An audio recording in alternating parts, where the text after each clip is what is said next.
Hello, everyone. Welcome to Our Art. This is the second installation of my art showcase series. And in this series, I just talk about what inspired, what ideas I had when creating a piece. Today, I wanted to speak on a piece I did called Mangrove.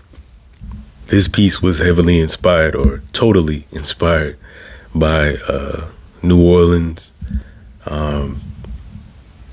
Creole influence, African American, Haitian influence, very centered around New Orleans spirituality, voodoo, and something that communicated resilience, vibrancy, and I think acceptance. So it should be here somewhere. I chose the title Mangrove because the mangrove plant or shrub is extremely resilient. It resides on the coastal regions. It resides on coastal regions across the world, more equatorial, but it has to endure the tides. It has to endure muddy conditions. It has to endure the high salt content and low oxygen, etc. And yet it thrives.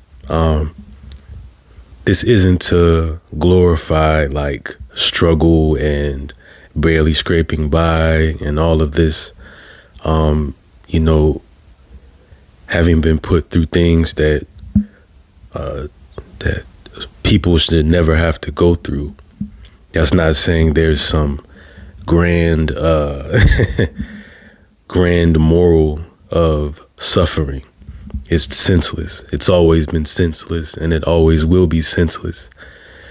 But that is to say that, kind of like, F you will thrive anyway, kind of vibe, do what you want, but you can't break our spirit, and you never will. So I just wanted to add that in this piece. I wanted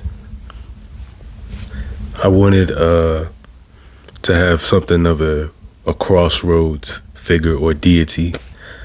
Most would say like Papa Legba, or perhaps Elegua, or Baron Samdi. So I wanted to go for that kind of a mix. I wanted the texture to be kind of like a concrete crossroads, like gritty, but still vibrant at the same time. If you look, I believe in I don't have it in front of me. That's the downside of digital. But I'm gonna get me a printer. But in the bottom, I believe, bottom left corner, there's a trumpet, because New Orleans jazz.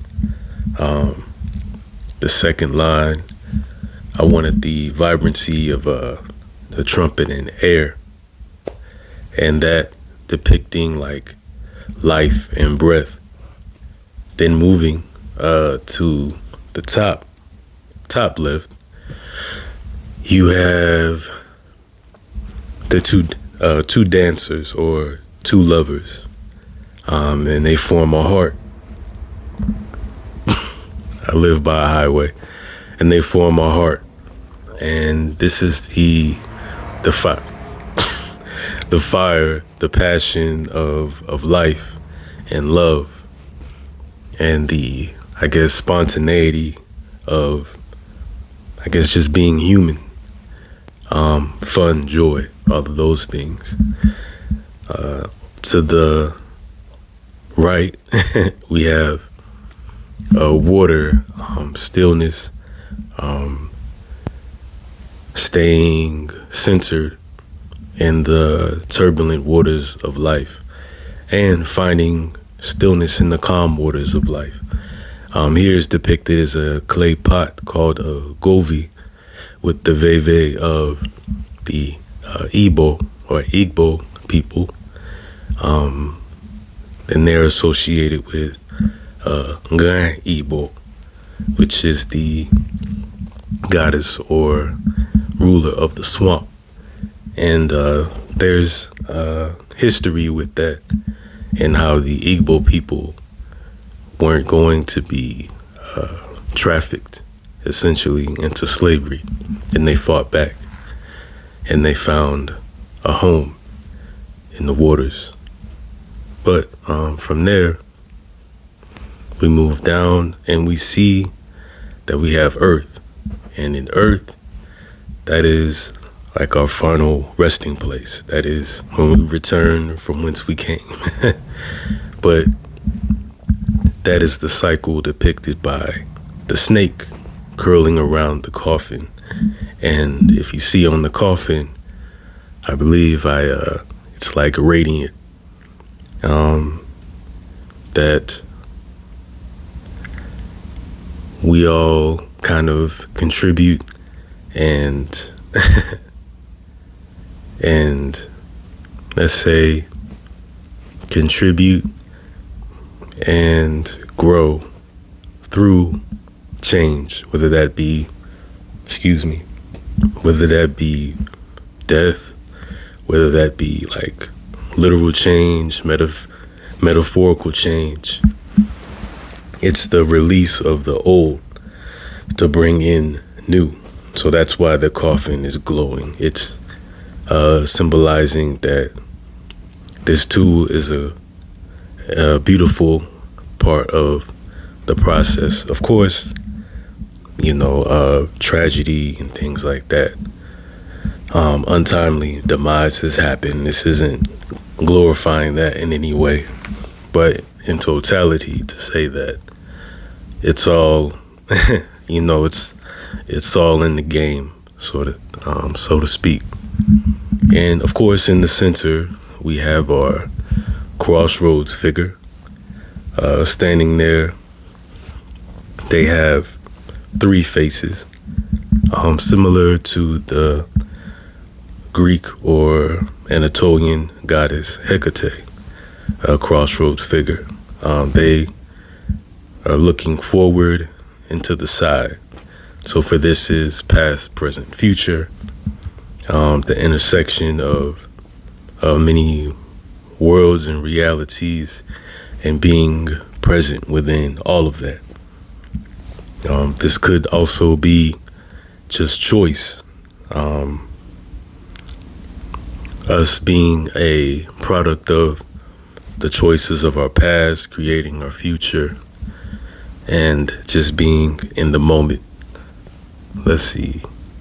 Oh yeah, and one side of their face is kind of like a skull color, and this is to say they have a foot in both worlds, living and the dead. Let's see. I think that was it. I had I missed one of the most important parts. It was the sun and the moon that sit above time, showing balance in time.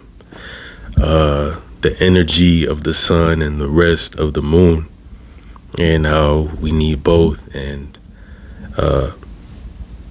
having that dynamic balance moving forward, nurturing growth. So yeah. Hopefully this was like one take. So hopefully I communicated everything I wanted to communicate properly. I don't like doing like 50 takes and having to edit it all together. Although I'm sure in the future I'll have to get there because I have to up my production and such. But for now I like going just off the top of the dome. But if you like this, please like the video, subscribe, leave a comment. You can visit my website if you would like. You don't have to purchase anything, just scroll. I'm thinking of putting together a gallery of my other work, not for sale, just to show it, express it to the world. But I think I'll end it there. Have a beautiful day.